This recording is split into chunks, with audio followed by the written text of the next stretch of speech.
이렇게 정말 열심을 다해서 교회를 사랑하시고 섬기시는 여러분들의 그 마음에 정말 너무 큰 감동을 받았습니다. 그러면서 오늘 말씀을 준비하면서 봤었던 내용들이 눈에 다시 한번 확 꽂히더라고요. 우리가 본문을 읽지 않았지만은 이 드보라가 승리하고 나서 드보라가 노래를 하게 됩니다. 그게 이제 사사기 5장 1절에서부터 쭉 언급이 되어지는 내용들인데, 그런 마음이에요. 2절하고 9절 말씀, 우리가 함께 5장 2절하고 9절 말씀을 먼저 합독해서 보면 이렇습니다. 아마 제가 이렇게 이 말씀을 선정한 이유를 여러분들은 딱 보면서, 목사님이 그런 마음이기 때문에 이렇게 말씀하시는구나, 딱 이게 느끼실 거예요. 네, 함께 먼저 2절부터 읽겠습니다. 시작. 이스라엘의 영솔자들이 영솔하였고 백성이 즐거이 헌신하였으니 여호와를 찬송하라. 아멘. 부연 설명 안 해도 딱 알 듯하죠. 다시 9절 말씀, 우리 같이 5장 9절입니다. 같이 읽겠습니다. 시작. 내 마음이 이스라엘의 방백을 사모함은 그들이 백성 중에서 즐거이 헌신하였음이니 여호와를 찬송하라. 네. 부연 설명 안 해도 다 마음이 전달되어졌다라고 여겨집니다. 그러면 오늘 본문을 우리가 좀 살펴봤으면 좋겠습니다. 벌써 네 번째 사사에 이르릅니다. 지금에야 여권 신장이 매우 높아졌습니다. 오히려 남자들의 말보다는 여자들의 말에 더 신뢰하고, 또 뭐 그렇지 않는 교회들도 있지만은 대체적으로 교회는 여초 지역입니다. 여성분들이 더 많은, 우리 교회도 여초 지역에 해당된다고 볼 수가 있어요. 그만큼 이제 인구 대비 성비가 여성이 이 교회 안에서 월등히 이제 더 많고, 또 목소리도 더 많이 내고, 또 일도 더 열심히 하고, 그러기 때문에 우리 여기 계시는 이제 남자 우리 성도님, 저를 포함해서 모든 분들이 조금은 분발해야 되지 않을까, 그런 생각을 합니다. 지금에서야 이렇게 많이 목소리도 커지고 가정 경제도 주름 잡고 그러기 때문에 많이 커졌지만은, 이 모든 것들이 그렇게 되어진 것은 불과 몇 년이 채 되지 않았어요. 대부분이 이제 남자가 휘두르는 대로 거의 이제 집안도 좌지우지되는 일들이 이제 많았었고, 그리고 우리나라는 민주화가 시작이 되면서 남자와 여자의 투표권이 동시에 주어졌습니다. 굉장히 놀라운 일이에요. 그런데 선진국, 민주화가 일찍부터 정착되어지는 긴 역사를 가지고 있는 나라들 보면은 여성 참정권이 20세기 들어서 주어졌지, 19세기 때의 민주화의 그 과정들을 보면은 여성들에게 참정권이 주어지지 않는 모습이 훨씬 더 많습니다.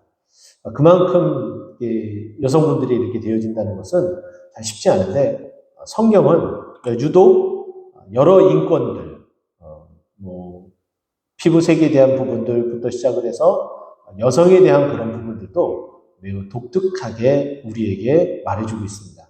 그것은 무엇이냐면은 남자든 여자든 하나님의 형상으로 지음을 받은 존재라고 또 우리에게 말씀해주고, 또 한 사람 한 사람이 얼마나 소중한지에 대해서 이야기를 해줍니다. 성경이 물론 곳곳에서 사람을 숫자를 셀 때에 여성을 제외하고 아이를 제외하는 일이 있지만은, 그것은 이제 군대 편람, 군인들을 모집하는 그 편의를 위해서 그렇게 하기 때문에 큰 무게를 두기보다는 전체적인 맥락에서는 여전히 하나님께서 좀 여성분들을 좀 많이 귀하게 여긴다. 특별히 하나님께서 남자를 빚으실 때에 흙으로 이렇게 빚으시잖아요. 그죠? 정성을 다해서 빚으세요. 이것도 매우 정교한 작업이 필요하고 코에 생기도 넣고 해야 될 부분들입니다. 그런데 여성을 제일 처음, 하와를 제일 처음 만들 때에 어떻게 만드나요? 대수술을 감행합니다. 대수술. 그래서 제가 전에도 한번 잠깐 언급을 했던 적이 있어요. 외과 수술의 첫 모티브가 되는 장면이 아담의 갈빗대를 취하는 장면이에요. 아담이 잠들었는데 갈빗대를 취한다. 여러분 생각해 보세요. 제가 여기 잠들었는데 제 갈빗대를 취하려고 배를 가르는 순간 저는 어떻게 돼요? 으악 하면서 소리를 지르면서 깨어나게 되어 있어요.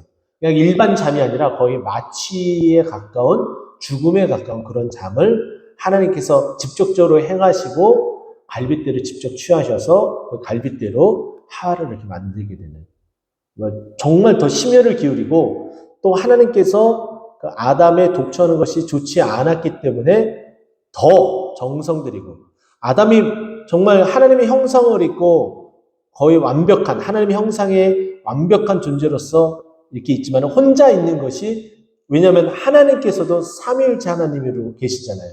근데 이제 혼자 있는 것이 좋지 못했기 때문에 곁에서 있어야 될 사람. 근데 그것이 성경에서는 에젤이라고 표현을 하죠. 우리가 매월 정기 후원 선교를 하고 있는 에젤 선교회가 바로 도움의 선교회라는 뜻이에요. 그 에젤 옆에서 돕는 배필을 하나님께서 그렇게 심혈을 기울여서 만들었다는 거예요. 그만큼 이 여성에 대한 부분들이 참 많은데, 그 중에서도 오늘 이 내용은 그 중에 정말 하이라이트를 찍을 수 있는 그런 내용을 담고 있습니다. 에훗이 죽었어요. 안타깝게도. 근데 그 에훗이 죽는 그 이후의 모습을 보게 되면은 결코 좋은 모습이 펼쳐지지 않습니다. 우리가 지난 시간에 봤던 것처럼 에훗이 있는 동안에 무려 80년 동안 어떻게 해요? 평안함을 누렸어요. 네. 80년 동안 평안함을 누렸다는 것은 정말 대단한 일이죠. 우리가 80인생을 만약에 길게 이렇게, 여기 80이 넘으신 분이 안 계시는데 80인생을 이렇게 살면서 정말 평생에 힘들고 어려웠던 적이 한 번도 없다, 이렇게 말할 수 있는 사람은 저는 단 한 사람도 없을 거라고 여겨집니다.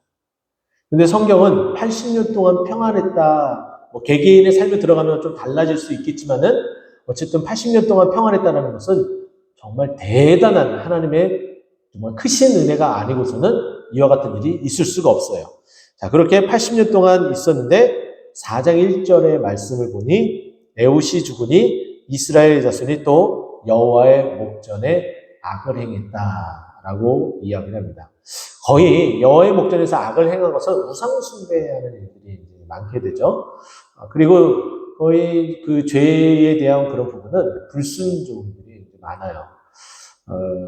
그래서 우리 교회 우리 성도님들은 여호와의 목전에서 악을 행하는 것, 불순종하는 것, 하나님의 말씀을 따라 살아가지 않는 것, 이런 일들은 좀 없었으면 좋겠고, 그것이 결국 우리에게 우리 스스로가 평안함을 줄 수 있는 선물의 가장 중요한 방법임을 좀 잊지 않았으면 좋겠습니다.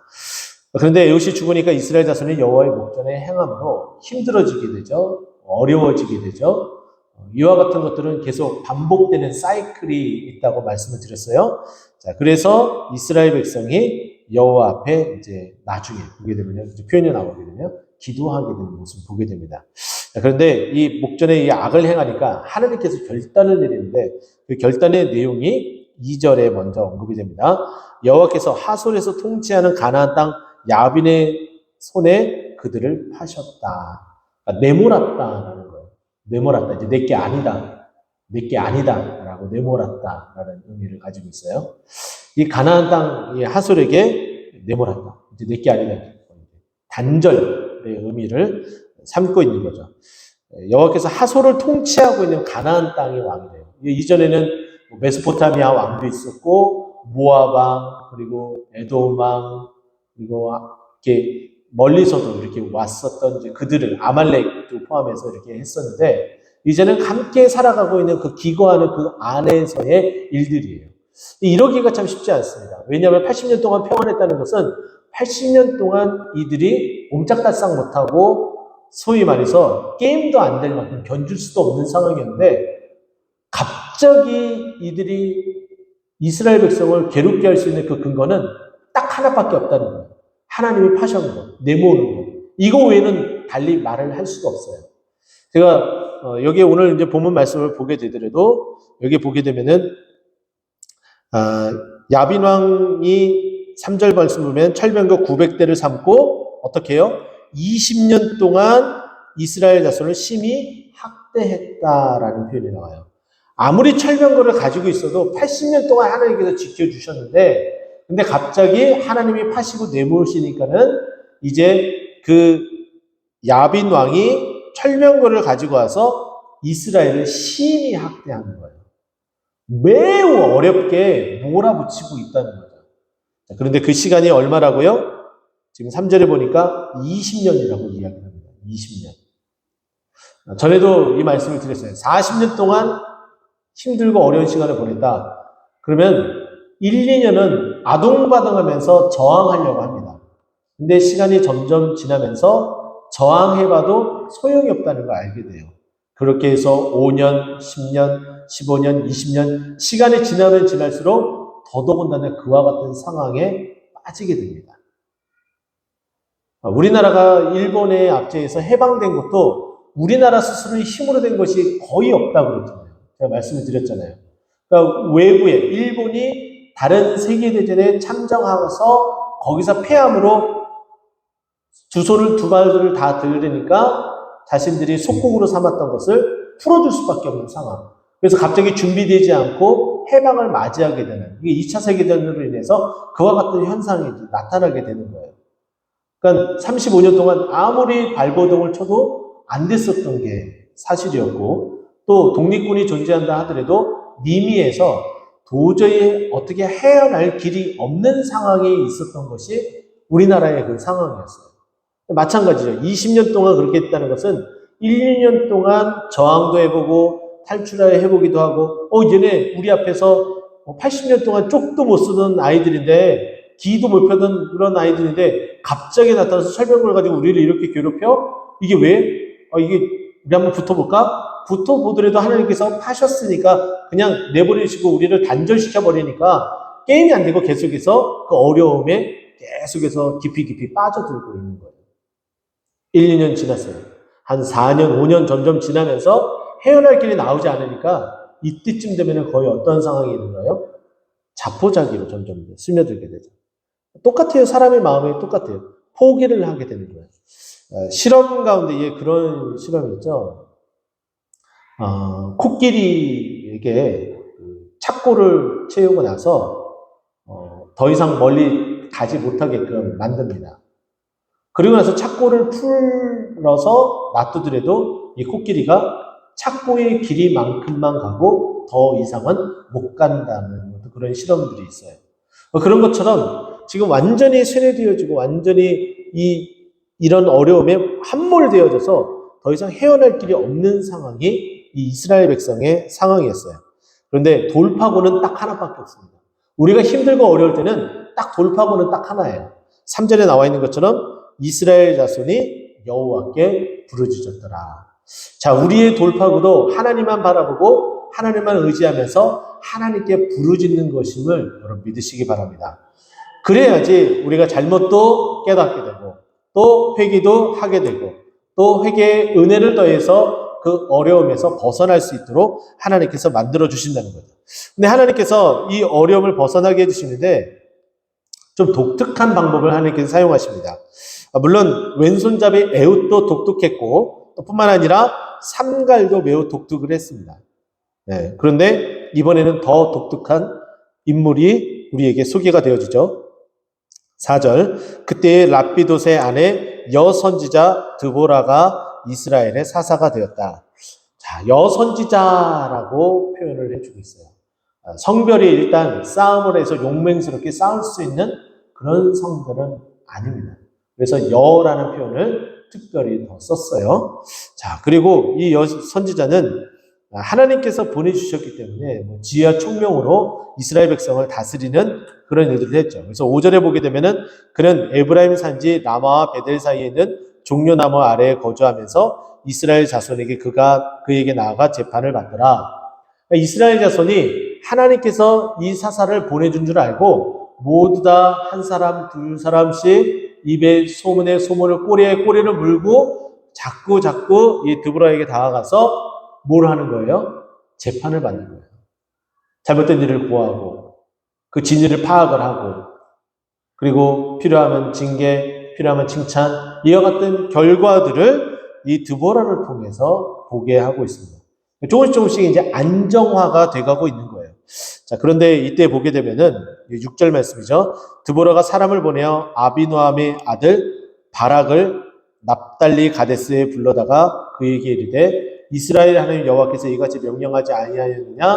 너는 납달리 자손과 스불론 자손 10,000명을 거느리고 다볼산으로 가라. 이제 지휘관이 된 거예요. 직접 싸우지 않고 지휘관이 돼서 누구를 명령을 해요? 바락이라는 사람을 부릅니다. 그 바락이라는 이 사람이 납달리 자손, 스불론 자손, 물론 이스라엘 12지파 안에 있는 자손이지만은 조금 소외된 듯한 그들을 데리고서 움직이게끔 하는데 그 수가 몇 명이었다고요? 10,000명이라고 표현합니다. 10,000명, 결코 작은 숫자는 아닙니다. 매우 큰 숫자예요. 자, 근데 그 큰 숫자에 비해서 철병거 900대와 비교하고 철병거 900대는 그 밖에 많은 다른 보병도 많이 있다는 얘기죠. 이거와 비교하면은 여전히 소위 말해서 견줄 수도 없고 비빌 수도 없는 그런 많은 인구이라는 거죠. 그만큼 매우 협소하다는 거예요. 10,000명이 우리가 생각할 때 많은 것처럼 보이지만 결코 많지 않는 적은 숫자인 것을 우리에게 설명을 해주고 있어요. 자, 그러고 나서 10,000명과 함께 다볼산으로 가게 되는데 7절에 보니까 내가 야빈의 군대장관 시스라. 지금 우리가 머릿속에 기억해야 될 것은 야빈이 가나안 땅의 왕이에요. 근데 그 왕의 그 군대장관이 누구냐면 시스라라는 사람이에요. 또 지금 우리가 기억해야 될 것은 누구를 기억해야 되느냐? 드보라를 기억해야 되고 드보라가 누구를? 바락을. 그리고 또 우리 읽진 않았지만은 뒤에 있게 되면은 야엘이라는 사람. 이렇게 이제 계속해서 인물이 이제 나오게 되는데 이 사람들을 중심에서 봐야 돼요. 자, 지금 다시금 돌아와서 지금 이제 바락이 기송강으로 이스라엘 백성들을 가지고 가는데 기송강에서 이제 만나게 되는데 지금 7절에 보니까 야빈의 군대장관 시스라와 그의 병거들과 그 무리를 병거 900대, 철병거 900대 뿐만 아니라 보병까지도 포함이 되었어요. 그 보병이 얼마인지는 말로 표현하지 않지만은 여기서는 무리라고 표현되어져 있고 기송강으로 이끌어 내게 이르게 하고 그를 내 손에 넘겨주리라. 지금 하나님께서 바락을 통해서 이와 같은 일들을 진행시키는데 하나님께서 드보라에게 말씀하신 내용이 바락에게 네가 납달리 자손과 스불론 자손 10,000명을 데리고 가서 지금 저기 시스라 장관하고 한번 붙어봐라. 그러면 그들을 내 손에 붙여줘서 내가 이기게 해주겠다. 이게 이제 간단한 내용이에요. 자, 그랬더니 바락이 뭐라고 얘기합니까? 이게 두려움의 상징이에요. 8절. 바락이 그에게 이르되 만일 당신이 나와 함께 가면 내가 가려니와 만일 당신이 나와 함께 가지 아니하면 나도 가지 아니하겠노라. 자, 이 정도라면은 이 드보라가 대단한 재판을 하면서 정말 하나님이 보내주셨다는 것을 정말 어느 누구도 부인할 수 없을 정도로 너무 확연하게 딱 보인 거예요. 그러니까는 당신이 함께 가면 하나님이 함께 가는 것이기 때문에 나도 가겠다. 근데 당신이 함께 가지 않으면은 하나님이 함께 하신다는 것을 어떻게 증명을 하느냐? 나는 정말 모르겠다. 당신이 그 증표이기 때문에 나는 당신만 있으면 된다라고 드보라에게 이렇게 얘기를 하는 거예요. 여러분들이 좀 그랬으면 좋겠습니다. 어디서든지 무엇을 하든지 저분하고 함께 하면은 큰 어려움은 당하지 않을 거야. 왜냐면 저분은 동토는 꽃동산교회 집사님이시래. 동토는 꽃동산교회 권사님이시래. 이런 이야기를 좀 들었으면 좋겠습니다. 할렐루야. 하나님 앞에 쓰임받아 그와 같은 은혜가 있기를 간절히 소망합니다. 자, 이와 같은 이제 말들을 하니까 드보라가 확신의 답을 주고서 안정감을 줍니다. 자, 이르되 내가 반드시 너와 함께 가리라. 하나님은 하나님의 사람들을 쓰실 때에 결코 혼자 내버려 두지 않으십니다. 하나님은 늘 동행하세요.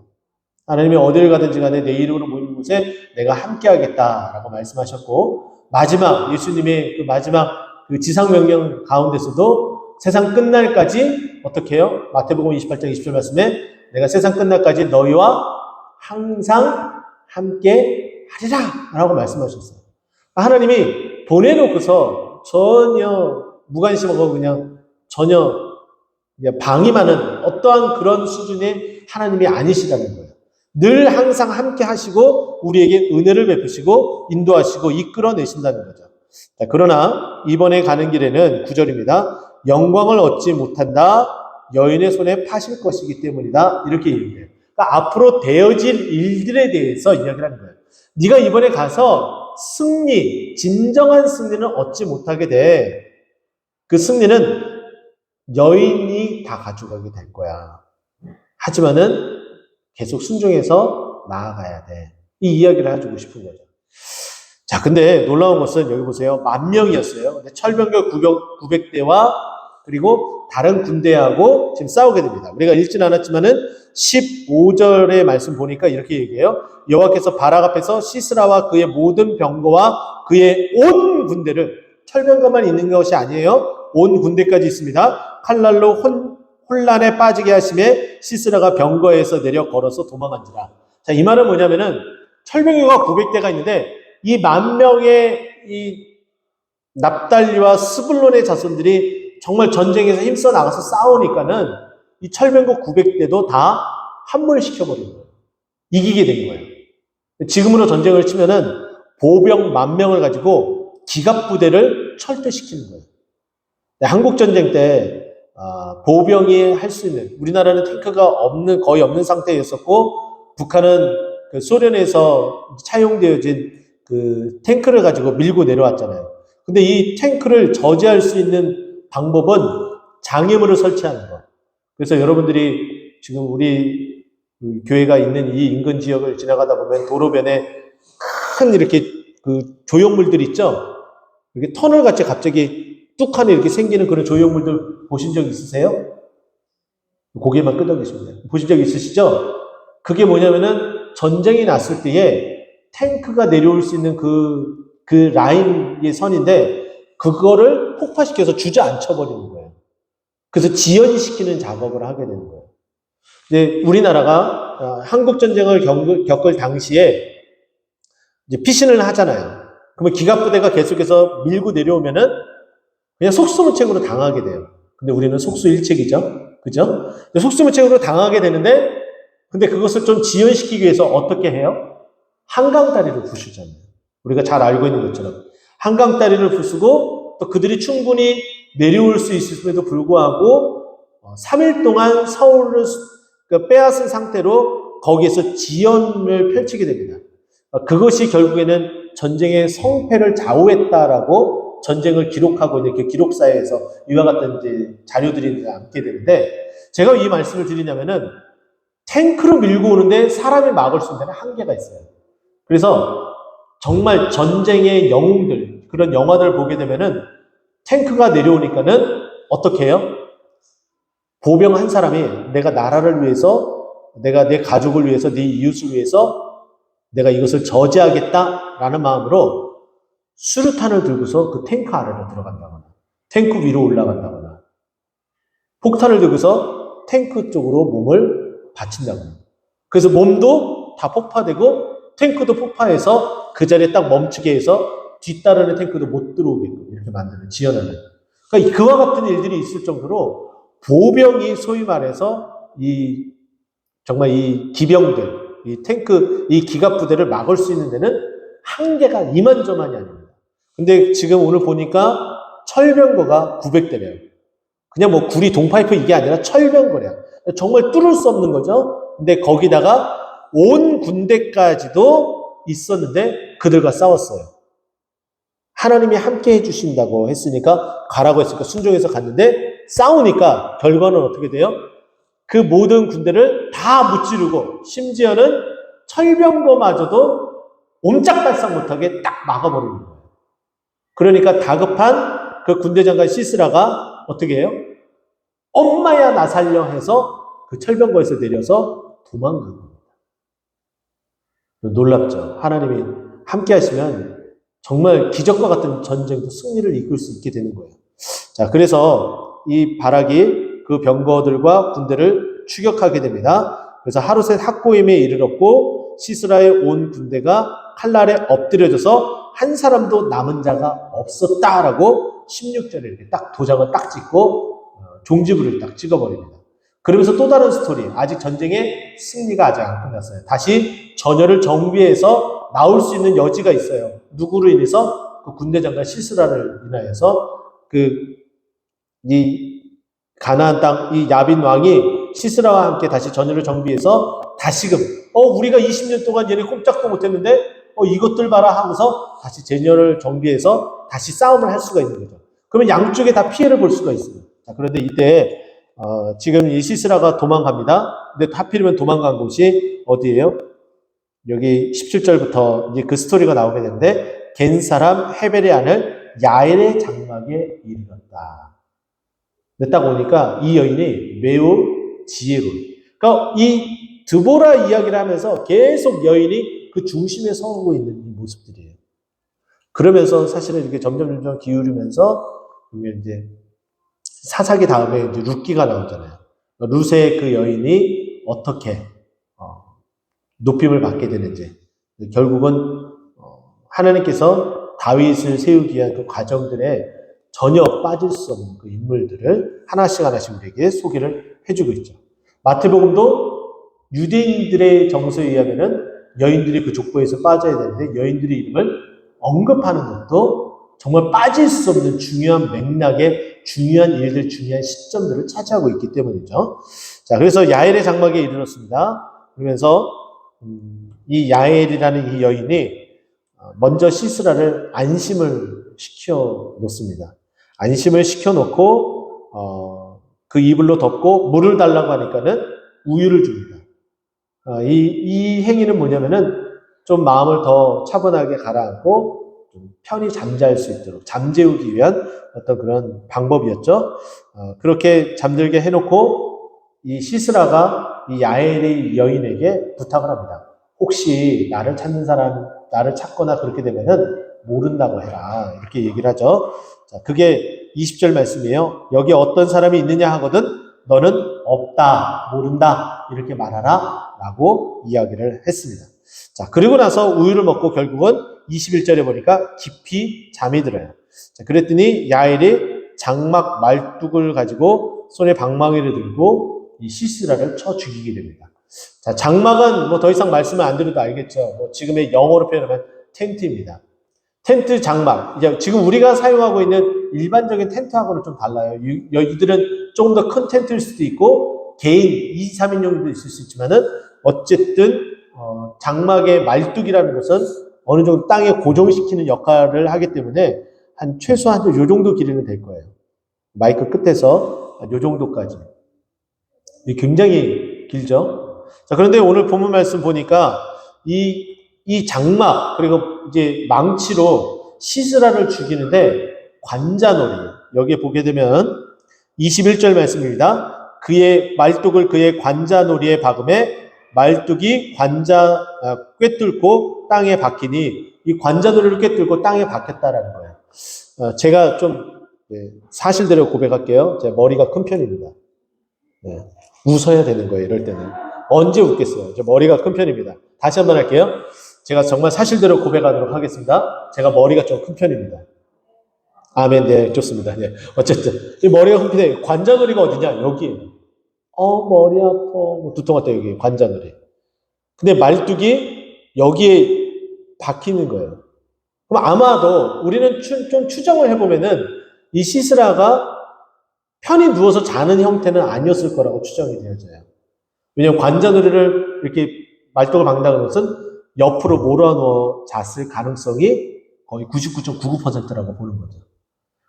지금 여러분들 자는 모양이 여러분도 그냥 똑바로 누워서 자시는 분이 있고, 웅크려 자시는 분이 있고, 옆으로 몰아누워서 주무시는 분도 계시고, 또 어떤 분은 밤새도록 이리 졌다 저리 졌다 뒤척이시는 분도 있고, 당신 때문에 뒤척이는 것 때문에 내가 못 자 하면서 각방 쓰시는 분도 있고, 여러 가지 여러 모양일 거예요. 그런데 이제 관자놀이에게 자는 사람의 관자놀이를 박았다는 것은 여기다 대고서 망치로 그냥 단 한 방에 빵 쳐버렸다는 거거든요. 그러니까 이렇게 몰아누워 잤다, 이게 다 들어간다? 그럼 보세요. 그러니까 거의 제가 아까 말씀드렸던 길이 말뚝이 한 요 정도 됐다고 말씀드렸잖아요. 딱 요 정도예요. 그죠? 제가 이게 리모컨이잖아요. 제가 머리가 크니까 이게 저보다 작아요. 그러니까 이거보다 더 크다는 거예요. 그러니까 박히려면 요 정도 길이가 되겠죠. 이제 보이시죠? 네. 관자놀이 이렇게 박혀야 되는 거예요. 이렇게 길게. 이렇게. 근데 여러분들이 장막에 이 말뚝을 가지고 땅에 박아라 하더라도 한 방에 쳐가지고 딱 박을 수 있는 사람 있을 수 있어요? 힘들어요. 그런데 이스라엘 여인들은 모든 자신의 그 집안의 일들을 다 책임졌어요. 그래서 근력이나 이런 것들이 여러분보다 아마 더 뛰어날 거예요. 할 수 있는 여력이 있지만 어쨌든 하나님이 행하시니까 이것도 가능한데 손에 방망이를 들고 21절에 그에게로 가만히 서서 아마 침대였을 가능성이 높죠. 이렇게 앉아서가 아니라 서서였으니까는 침대에 모로 누워 있고 이불이 덮여져 있고 거기에 관자놀이를 대고 어떻게 해요? 한 방에 빵! 망치를 여러 번 쳐본 솜씨예요. 빵 치니까 이 말뚝이 뚫고서 땅바닥에 박힐 정도예요. 서서 했으니까 아마 누워서 침대가 아니더라도 바닥이면은 이렇게 서서 이렇게 하니까는 온 힘을 다해서 했다라고 볼 수가 있는 거죠. 자, 그렇게 해서 결국은 누가 죽습니까? 시스라가 엎드려져 죽었습니다. 그 장면을 바락에 들어와서 보게 됩니다. 그러니까 바락의 그 영광을 가져갈 수 없는 상황이 이제 된 거죠. 추격하다가 와서 그 모습을 본 거예요. 자, 그러고 나서 23절에 보니까 이와 같이 이날에 하나님이 가나안 왕 야빈을 이스라엘 자손에게 결국에는 시스라가 그렇게 죽으니까는 굴복하게 되고 이스라엘 자손은 가나안 왕 야빈 왕을 점점 더 눌러서 마침내 가나안 왕 야빈을 진멸했다라고 이야기하면서 이렇게 드보라의 이 스토리의 한 부분을 이렇게 장식을 하게 됩니다. 여러분, 한 사람이 하나님 앞에 쓰임 받으면 또 한 사람이 하나님 앞에 붙잡힘 받으면은 그게 성별, 그것이 나이, 그것이 재력, 그것이 또 똑똑함, 지혜 있음, 그거와 다 상관이 없습니다. 사실 면밀히 이렇게 보게 되면은 제가 그렇게 공부를 못한 거는 아니었는데 아이들에게 사실만을 전해야 되잖아요. 그죠? 그래서 저는 사실을 전하기 때문에 중고등부 이렇게 사역을 해오면서 제 성적을 다 공개했습니다. 제가 이과, 정규 인문계 고등학교 이과에서 제가 말씀을 드렸던 것처럼 48명 중에 47등을 한 적이 있어요. 처음 들으시나요? 네. 근데 제 뒤로 한 명이 있잖아요. 그 한 명은 운동하는 사격부 선수. 실질적인 꼴등은 누구다? 바로 나. 꼴등했는데도 이렇게 잘 살아가고 있어. 아이들에게 이렇게 얘기를 해줘요. 그러면서 이제 이런 얘기도 해줘요. 너희들 1등인 사람 손 들어봐. 그럼 거의 없어요. 간혹가다 드는 친구들도 있었습니다. 사역을 하면서 1등 빼고는 다 꼴등이야. 이렇게 얘기를 합니다. 근데 사실 우리 자녀들이 공부로서 이렇게 승부를 걸어서 뭘 이렇게 하겠다라는 의욕이 자신의 그 성적이 상위 클래스가 아니면은 점점 그런 마음을 안 가져요. 거의 포기를 하고 공부를 내려놓으려고 점점 그렇습니다. 근데 하나님은 그거하고 전혀 상관없습니다. 하나님이 쓰시는 것은 정말 배움이 없어도 가진 게 없어도 성별에 무관하게 하나님이 그냥 픽 찍어서 내가 너를 이제 쓰겠다라고 하면 게임 끝입니다. 바로 우리가 그런 것 같아요. 하나님께서 부흥을 에즈베리 대학교에 하나님께서 허락하신 것도 잘난 맛에 그리고 큰 대도시에 큰 대형 교회가 있는 곳에 큰 유명한 목사님이 있는 그곳에 부흥을 주시지는 않는다는 거죠. 어느 누구도 유명하지 않고 어느 누구도 자기 이름을 내세울 수 없게 하고 다만 높일 수 있는 단 하나의 이름은 예수 그리스도만 높이기 위해서 그런 부흥을 허락하신다라는 겁니다. 우리에게도 바로 그와 같은 그 은혜가 임할 줄 믿습니다. 겸손히 순종하며 무명으로 이렇게 늘 허리를 동이고서 누가 봉사하거든 주님이 주신 힘으로 한다라고 고백하고 그와 같은 그 은혜의 그 실력들이 자꾸 쌓이고 또 대를 이어서 이어가고 하게 되면 우리 교회 가운데에 놀라운 큰 은혜가 주님 영광을 드러내는데 쓰임받는 그런 교회가 될 줄을 믿습니다. 기도하겠습니다.